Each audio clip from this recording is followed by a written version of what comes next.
Ganon? Part 2 daw, direct. Kayo po? Ganon din?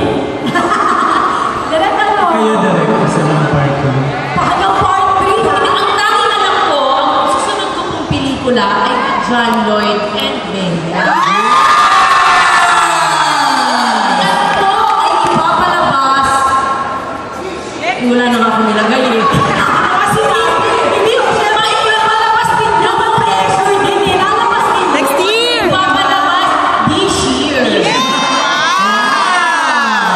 Ngayon po, depende po sa clamor ninyo kung gagawin ba namin itong part 2 o bagong kwento. Ganito Sino gusto ng bagong kwento para sa kanila?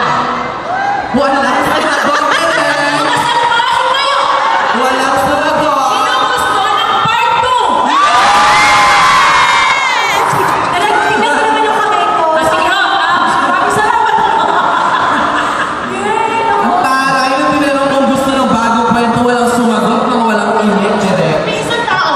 Sorry, can I ask her? Can I ask her? Yes, yes, oo. Can you answer why? Ate girl? Ayun, may salamin. Ate girl? Oo. Siya yung nag-iisang nakita kong tumaas. Ate, ligay na dito para pagpapalihin. Yes. Ayan, direct ito na po siya. Ito, direct yung mic dito. Ayan, magtatanong din sa direct natin. Hindi ka tayo. Bakit? Puke! Ay!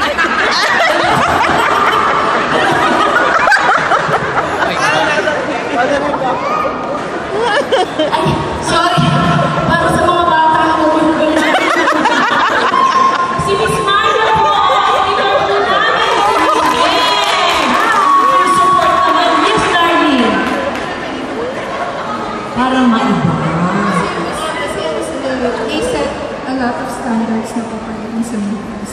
So for Bea and John Bedfans, mas magaling ko yung ibang klaseng style, yung level up. Eh kung sasabihin ko sa'yo i-level up ko ang part 2. Oh! Sinabi ko kung sasabihin ko, hindi mo sinasabi. Ay,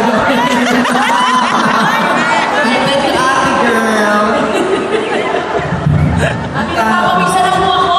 Hindi, alam niyo po, napakahirap pong gumawa ng part 2 ng isang kahit ano.